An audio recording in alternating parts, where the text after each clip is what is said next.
Every day there is a forgetting, and every moment there is the possibility of remembering. Remembering who you truly are, awakening to your body, to the inner world and experience of being alive. Here is where you find the beauty, the joy. Here is where you free your soma.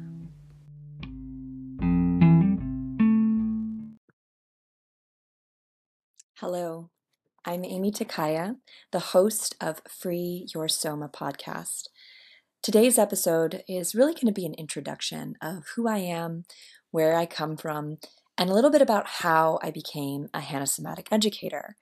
Now, I could tell you all the same stories that you might see on my website, or I could tell you, about the different content that I've shared on Instagram. But I thought today I would take you guys to a very specific time in my life and share with you a very specific story that deeply relates to my, as I would say it, somatic awakening. So today I'm going to take you to India in 2015, the end of 2015, beginning of 2016.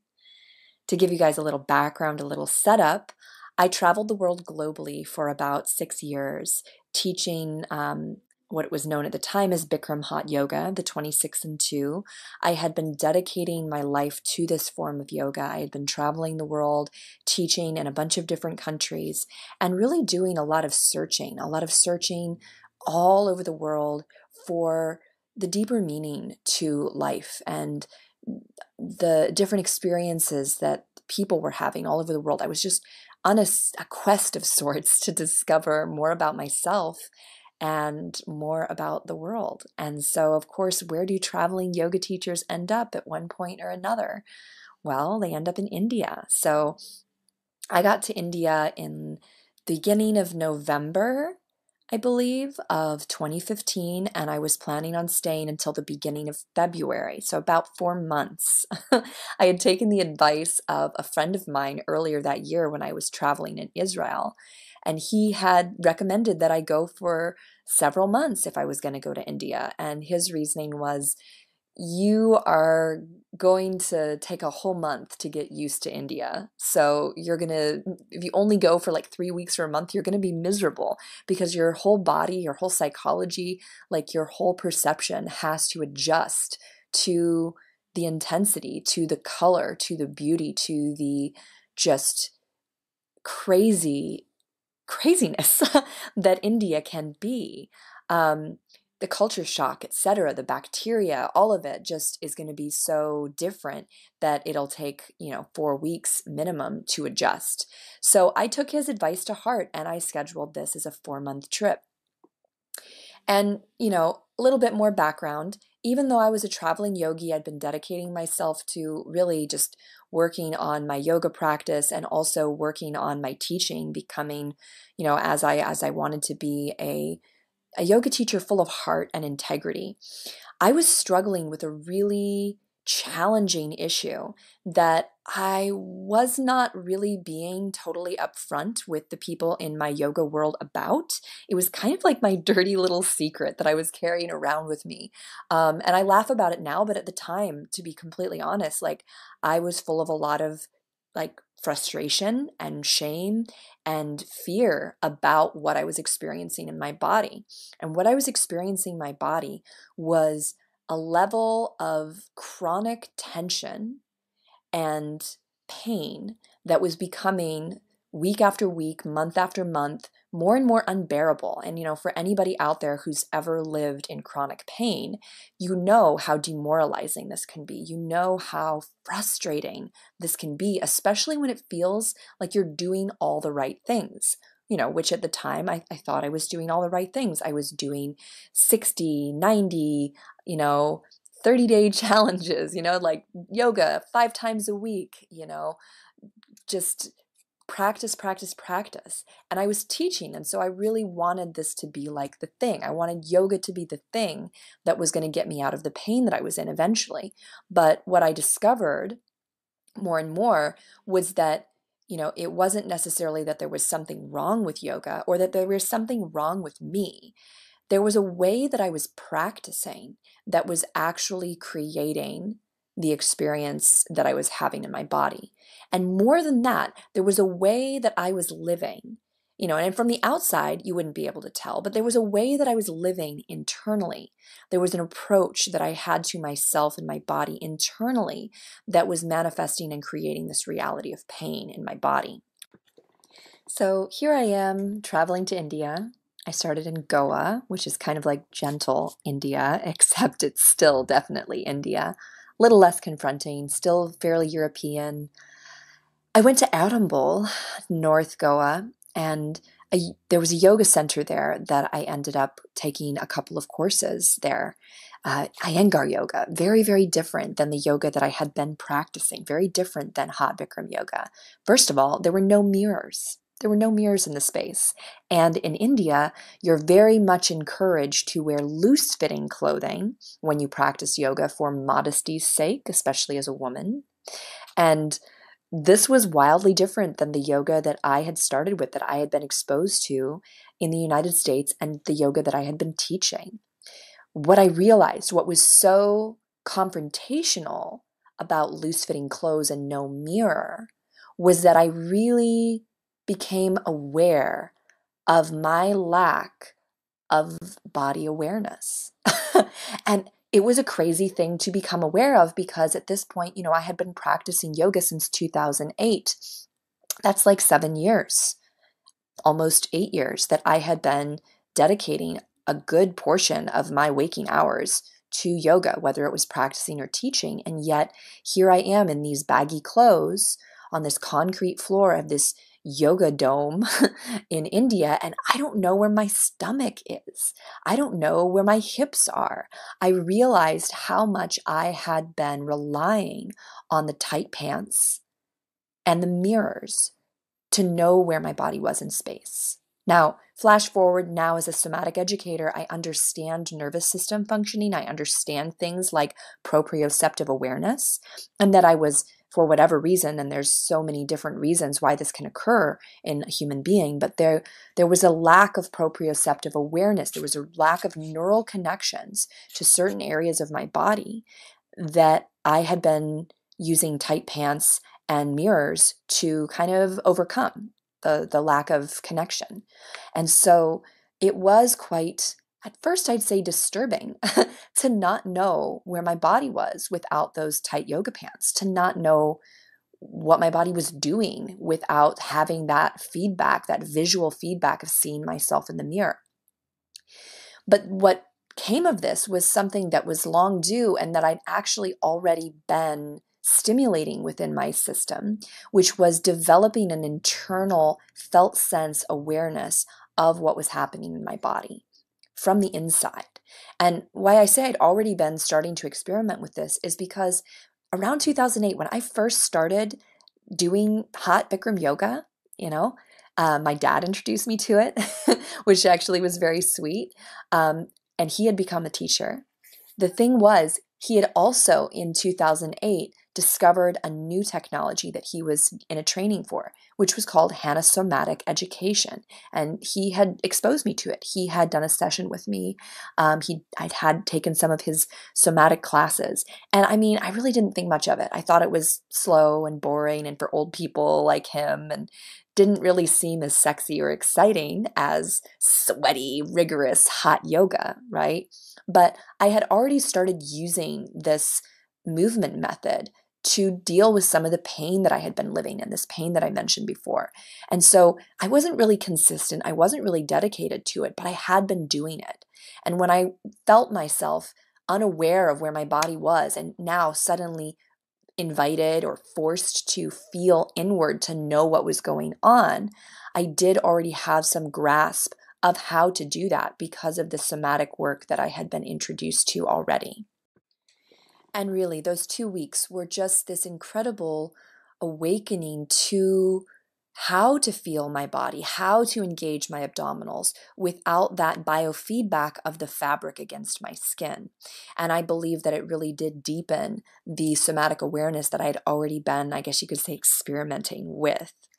What's more is that then I continued my travels, and some of them were yoga focused and some of them weren't. Some of them were just about this curiosity that I felt about other travelers, that I had, met some really amazing travelers already in my time and made wonderful friends, but also just about different places and wanting to see, India as much as I could while I was there.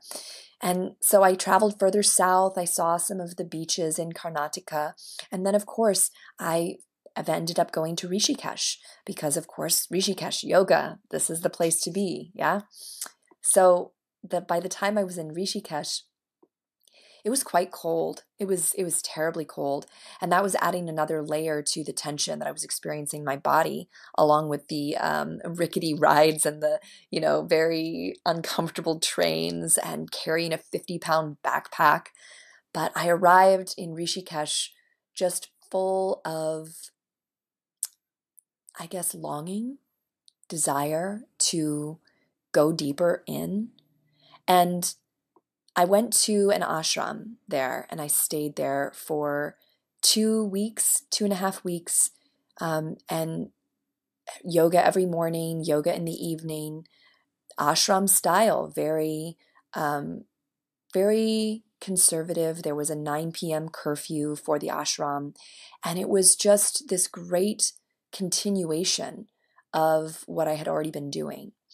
Except it was also confronting on another level, which was that, and I don't know if any of you have experienced this, when you step into a place like an ashram, when you step into a place that is about healing and meditation, and I'd previously experienced this at Vipassana centers. There's like a shift that happens in me internally where it's like my soul just goes, okay, okay, she's in, she's doing it, this is happening. And all of the shit that I wasn't dealing with, the the weird mental, emotional garbage just rises to the top, ready to be sorted through, recycled, and taken out. And so that was definitely occurring simultaneously. I was finding myself as I was being more quiet, as I was being more receptive. I found myself kind of flooded with all these different feelings and judgments and patterns of thinking. That I was noticing, that I was taking the time to just be quiet with and notice instead of immediately responding or reacting, because life had kind of been slowed down by being in the ashram. And there was this awareness of the space I was in being about healing, right? And so that was a really beautiful part of this Indian experience, this somatic awakening that I had in India, was looking at the different thoughts and patterns of thinking about myself and other people that showed up during this time. And some of it was triggering. It was so triggering and frustrating. Yet I persevered and I stuck through it. But I was not, I would say when I left the ashram, I was not in a happy place. I was more and more aware of the things in my consciousness, my thinking, and also in my body that were not serving me and that had not been serving me for a long time. One of the things that kept coming up was this relationship to my stomach. And, getting a little, background TMI kind of information. It's not really TMI. I talk about this fairly regularly on my social media. But I went through early onset puberty, which was very traumatic for me and really altered the course of my young life. Early onset puberty means that I went through like puberty and had a woman's body by the time that I was 8 years old. So third grade, 7 years old. And this left an impact on my stomach. And by that, I mean my hips kind of exploded. And by, 7, 8 years old, I had stretch marks all over my hips and belly. And I had a lot of shame about this when I was younger. I had a lot of bad feelings about my body, bad, scary feelings about what happened when I was between 7 and 8 years old and went through early onset puberty. And of course, there was bullying and there was inappropriate comments by adults and all of the things that came with that. But ultimately, it left me feeling like my stomach was scarred, which it literally is and was. And I I kept having this come up for me while I was at the ashram. And it was interesting because previously in the yoga course, there had been this awareness that I didn't really feel my stomach, that I had been using yoga pants, like tight yoga pants, to feel where my stomach was because I didn't have this sensory connection to it. And so then as I was finding myself triggered by like all of these things that were going on inside me while I was in the ashram, the thing that kept coming up was this frustration, this anger, this sadness, this grief, this shame that seemed to be right at my belly, right at probably from my solar plexus down to my sacrum. This place that felt really sad, that felt really mournful, like that I had lost my childhood, like that I had lost my beauty, like that I had been marred already by life. And so this connection to my stomach kept arising and confronting me. And I found it really frustrating. Now, the next spot on my journey, the next destination, was Varanasi. So from Rishikesh, I took a train to Varanasi. And for those of you who don't know about the infamous Varanasi, it is the city of the dead.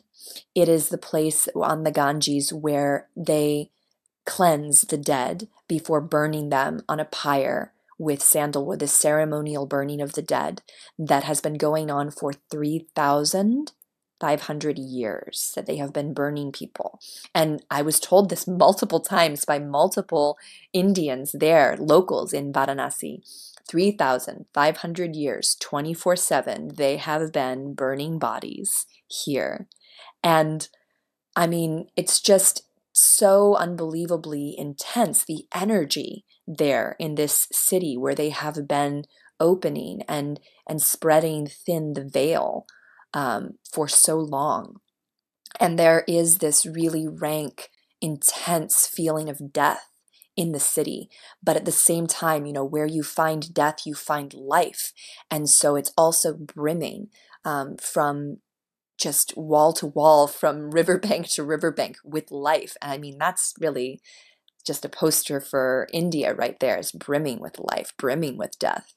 But in this place where you are confronted day in and day out with the reality of the end, there's a really interesting shift that occurred there for me as well, and for many others that I spoke to, where you start to really get in touch with what is keeping you from being alive right now. As you're alive. You are not dead. You are not being dunked in the river and then burned with sandalwood. You are a living, beating heart here. And what is in the way of your fully experiencing that? And so I went from this place of just lots of quiet, confrontational triggers that were going on internally to a place, literally a place in India that catalyzed a desire in me to live differently, to take all of that pain and that confusion that I had been experiencing about my stomach and transform it into an action, into a living something that could be done about what was preventing me from living in a way that felt truly resonant. And all of this in a strange way was related to the pain in my body, which I'll get to. But when I arrived there, I had so many realizations over the course of the next 10 days that I was there. And my friends who I was with there, my beautiful friends, they could attest to this. I was just talking so much about these very intense, kind of deep things that were coming up, that were showing up in my aura to be processed, to be like felt, to be understood.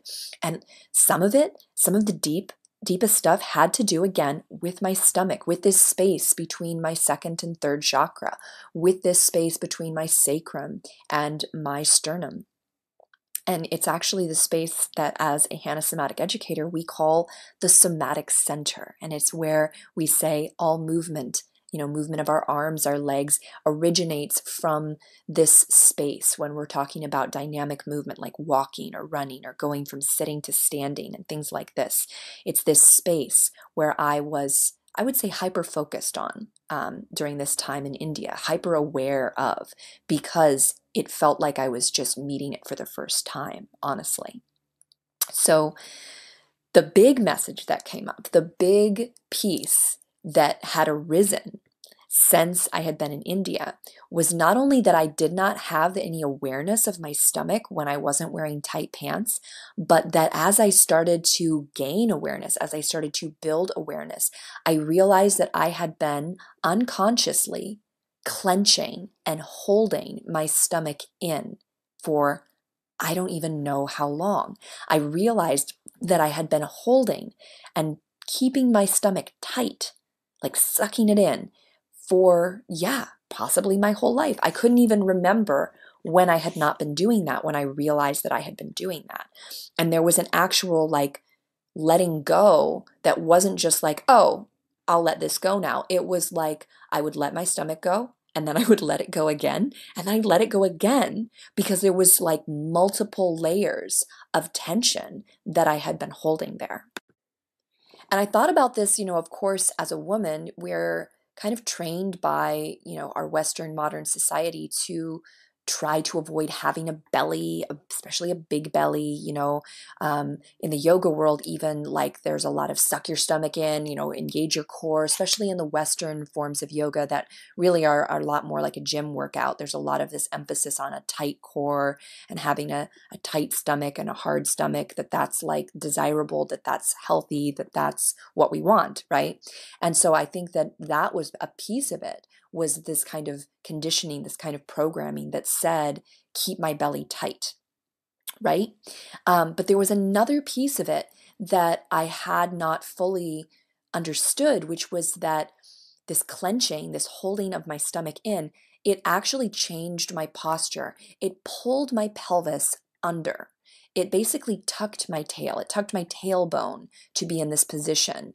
And as I began to try to reposition my pelvis, right, in these yoga classes, it actually required a releasing of my stomach in order to reposition my pelvis. And I was confronted by the squishy softness of my belly and how incredibly uncomfortable I was about having a squishy, soft belly that reminded me that my belly was covered in stretch marks, that reminded me of the pain of my early onset puberty, my adolescent experience, reminded me of, yeah, of this idea that I was somehow flawed, like deeply down flawed. And so, it just seemed like I was repositioning my pelvis, but in releasing my belly, I realized I was getting in touch with all of this shame and grief that had been residing there in that contraction.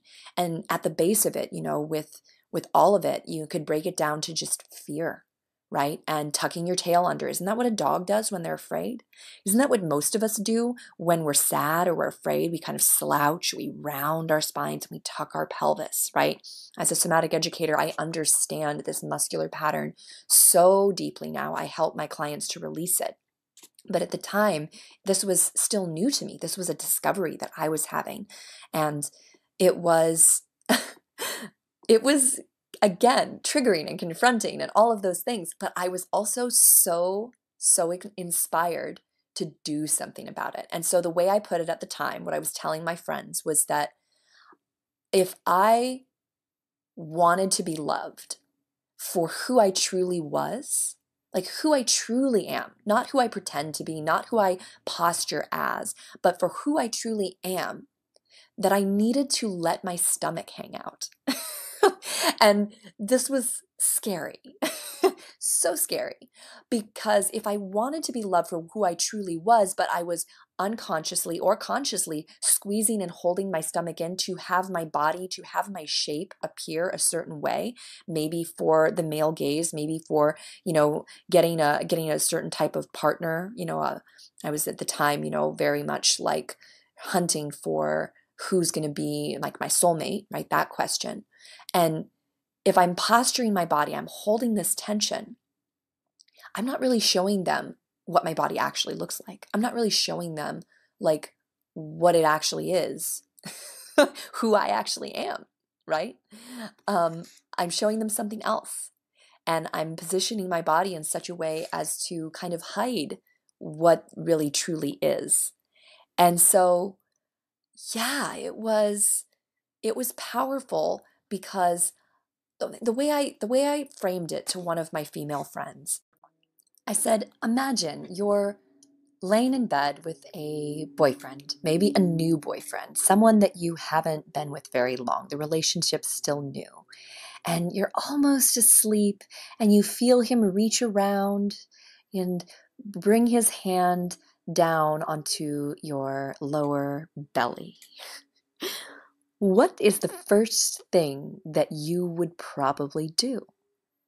And the answer is squeeze and tighten your belly. Now, maybe that's not true for all of you, but that was true for me, and that was true for her when I asked her about it, and probably true for quite a lot of women out there, especially young women. And this automatic squeezing of my belly was what I had been doing. And what I told my friend is that if I wanted someone to love me as I am, for who I truly am, for the body that I truly have, I needed to let my belly hang out, let it go, and be seen and be felt as I truly am. And this was so scary, but it was so necessary for me to feel this and be ready to do this. Although to be completely honest, it took a bit more time until I actually was able to undo that programming, that level of nervous system response and contraction of my stomach, before it was no longer as automatic, right? So bigger than that, bigger than this, it was this awakening that I had not been being myself. I had been doing something unconsciously out of fear, out of fear that I'm not lovable, out of fear that I'm not worthy, out of fear that I'm not beautiful, whatever the fear was, and there's layers to it. Oh my God, like we could go even deeper on this relating to other experiences that I had in my life, which I realized were very much stored in my belly. But this realization that I had been so disconnected, and this desire to be connected again and to be authentic in my body, was groundbreaking for me at the time. It was this thing that I could no longer I couldn't unsee it. It was the new way forward. And yeah, I got really into it. I got some high-waisted sweatpants and just loose-fitting things so that I could really let my belly relax without having, some tight pants pushing into it. I could just let it soften, and I could explore what it really felt like and what it really was, when I wasn't holding it in. And like I explained before, it would let go in layers. I would think I wasn't sucking my stomach in. And then if I really felt into it, and I really thought about it, and I took a few deeper breaths down to my belly, oh, there was more to let go. And this was consistently going on for a while, that there was this, we call it in Hannah Somatics, motor sensory amnesia, that my motor cortex had not been connected to the musculature there. It had been another part of my brain that just runs things automatically. So this was huge for me. And when I got back to Europe, because I had been living back and forth, when I got back to Europe, I was on a mission to really be in my body and heal this pain in my stomach. And I mean, there's more stories, there's more to this story, but this peace that I experienced in India, this awakening to my belly, was so important, I realize now, because it was awakening and stirring the depth of my somatic center. So let's explore this from another angle, chakras. And this is interesting because I think it will connect some dots for some of you about why we are a culture that is, Western culture, that is so obsessed with a hard stomach, that is so obsessed with abs. Okay. So looking at this from a yogic perspective, from a chakra perspective, this is the second and third chakra. This is our creativity, our sexuality, our life force energy. And this is the space also, when we will move up to the third chakra, of self, identity, power, strength.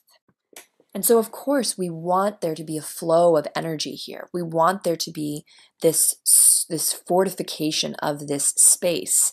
We want to have a self that is sovereign, that is really grounded, that has this level of internal peace that is unshakable. That is kind of like the ideal. That's like the dream of the third chakra. It's that level of self-containment and self-mastery and power, right? Combined with this really flowing creativity, this really, open and powerful system of life force energy. So that space, what it represents, and our desire to fortify that, to have like that level of strength and creative power in the world, right?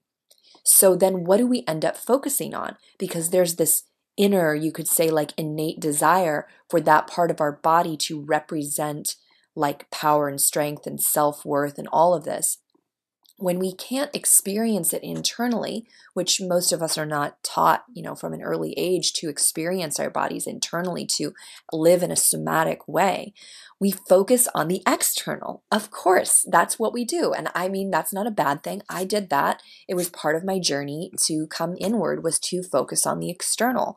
We do that and we don't realize that the external is giving us messages ultimately about what's happening internally, and that the real work, the real change is the things that we do internally, right? But we focus on the external, which means creating a hard, tight body, creating a strong core, a muscular core. We want to see it. We want to see the six-pack abs rippling. We want to see the veins bulging. We want to see that it's strong. So then it's like this visual feedback, kind of like the tight yoga pants, that tells me, oh yeah, I'm strong. See, look at myself, look at me in the mirror. I can see my self-worth. I can see my power. It's in front of me. I can visually see it, and I can feel the muscles in contraction and how strong they are looking. At least. I mean, some people may feel, that strength in their core, especially if they've done a lot of strength training, like actual strength training with it. But, for many people, it can turn into like an abdominal prison. And I'm speaking for myself here too, because in order for natural breathing to occur, like natural belly breathing, in order for food to be digested, there's a need for our abdomen to actually be soft and expand. In the same way as for me to actually have functional walking and come out of pain, it meant not holding my musculature in such a way that I was constantly tucking my tailbone under. Because in order for easy flowing walking and movement to occur, my pelvis needs to be free to move dynamically and in a coordination with the rest of my body, which may mean that my pelvis needs to be able to arch and to tuck under instantly, as I'm moving, without a lot of muscular interruption. And if I'm in a state of contraction in my abdominals that keeps me tucked under all the time, that movement is simply not possible. It's not possible from an autonomic nervous system perspective. So this is all quite retrospective, the way that I'm speaking now about it. At the time, I didn't have all of this information. I didn't understand all of this. And part of what I really enjoy about the clients that I work with and the people that I help is that they're in their own somatic awakening process. And I remember what it was like to be in that process, except at this point, I didn't have a guide. I didn't have somebody who understood like the stuff that I was talking about or the stuff that I was sharing about. It just, it seemed kind of like deep and intense to like my friends that were there, but they didn't have this like experiential, knowledge of this stuff and have, a way to say insightful or really, eye-opening or even affirming things about it, because yeah, I was guideless. And it wasn't until I returned to the United States and I started my studies at the Novato Institute that I finally got to have like more clarity in these conversations and more learning occur so I could understand more fully what had been going on. what had been going on from a nervous system perspective, what had been going on from, a psychological perspective, what had been going on from a biomechanical perspective. All of these things, these questions that were just these strange, like conceptual feelings and like inklings and like triggers that were going on inside of me were things that could actually be spoken to wisely, explained, and help me nurture and cultivate my perspective once I had those kind of somatic guides. So part of what really excited to bring to this podcast and for all of you listeners out there is that conversation that I kind of wish I had been listening in on. I realize now that there were people out there in the world who were talking about this stuff. I just wasn't connected to them. And I didn't have like an inroad for that at the time. And I want to create the podcast that I would have loved to have stumbled upon.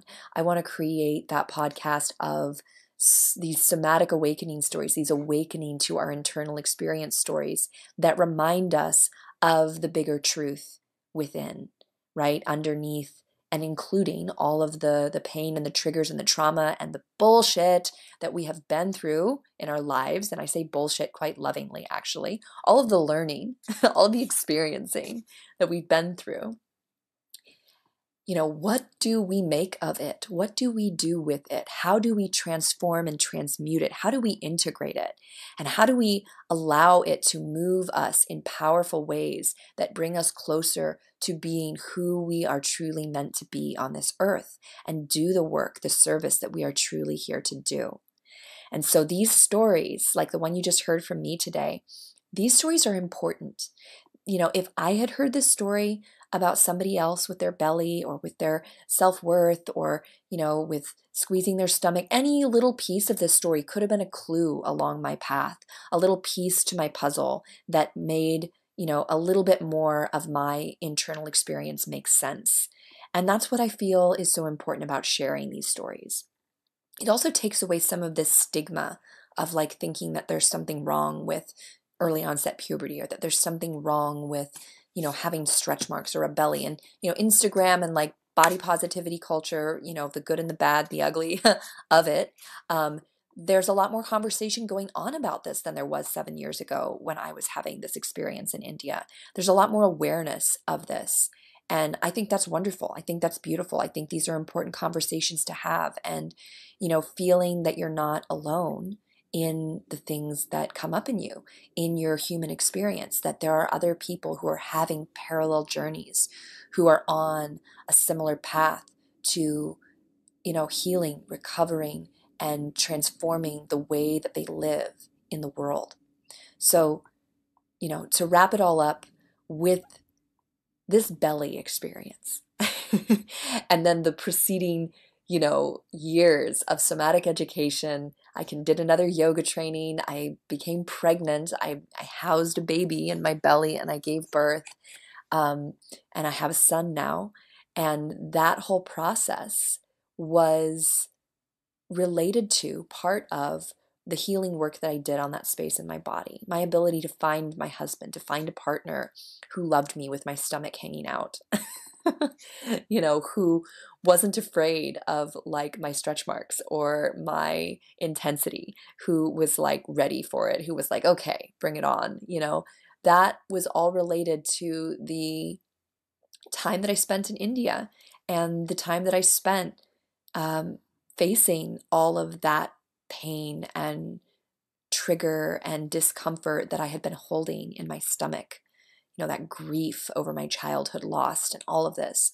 And it's been a continuous process since then to really turn it over and make sense of it all. I mean, many of you know healing is not linear, and so it takes time to unwrap these gifts, even though sometimes they feel like tragic gifts that we have been given in this life to unwind and to investigate and to discover the wisdom within them. I've also found it incredibly comforting to gain knowledge and gain tools, reliable tools for helping myself become more somatically aware, to become more connected, to become more functional, to become more efficient. And also just the information that is available now about why these things occur, about why our bodies take the shape or the form that they do, about why things like early onset puberty happen, the awareness and the knowledge that's out there about nervous system regulation and trauma recovery. And it's amazing. There's things out there that really do work and that really do allow people to live more connected and more fully. And that's definitely part of what this podcast is going to offer as well. The stories alongside the practical tools and the powerful information that I just wish everyone had access to. So here's my beautiful soapbox and my beautiful invitation for you to join me on this journey. Free your soma journey. Free your experience of your body from the inside out. Free your belly. Free your zest for life. Free your intensity. Free your sadness. Free your grief. Free the things in you that you are holding back, that you are clenching, that you are resisting. Let them go, like I let my belly go, and see what happens. See what shows up when you really release whatever you've been holding on to. And I feel so blessed to be doing this. I feel so blessed to be transmitting this work into the world. It feels so natural. It feels so right to be doing this work with people. I work one-on-one. I have an online program, the Radiance program, that you'll hear me talk about from time to time. It's a powerful program for heart-led leaders who are ready to become more somatically aware and release the muscular tension and pain in their bodies. And I absolutely love seeing people experience themselves when they're not tied down by the weight and the oppression of all their past experiences. I love to see people light up when they lighten their load. I love to see people emerge relaxed and soft with tender eyes from a somatic session. It's just incredible. It's a real gift for me to be able to be doing this work. So if you're curious about this work, you can find out more on my website. It'll be in the show notes today. But this is a journey that I'm inviting you on, freeing your soma. And if you've already been working with somatics of some kind, I hope that you can find inspiration in this show as we weave together more and more connections between people and things and philosophies and ideas, because there really will be kind of a range of different things that we explore on this show, through story, but also through how-to, through practical methods, through techniques. And can't wait to share all of that with you. Looking forward to more stories from other people, and you'll hear more stories from me from time to time about my journeys around the world, like my journeys in motherhood perhaps, or my journeys as a human being throughout my life. I think I have always been a storyteller, but I didn't have always the same courage, or I guess the same freedom in my body to express and share the stories that are in me. And that's what I invite every person on the show that I interview to at least step into a little bit, their story, and share it.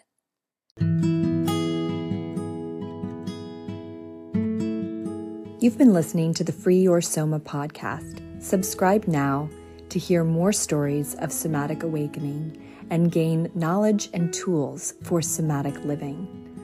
If you'd like to learn more about me, Aimee Takaya, Hannah Somatic Education, or the Radiance Program, please visit www.freeyoursoma.com.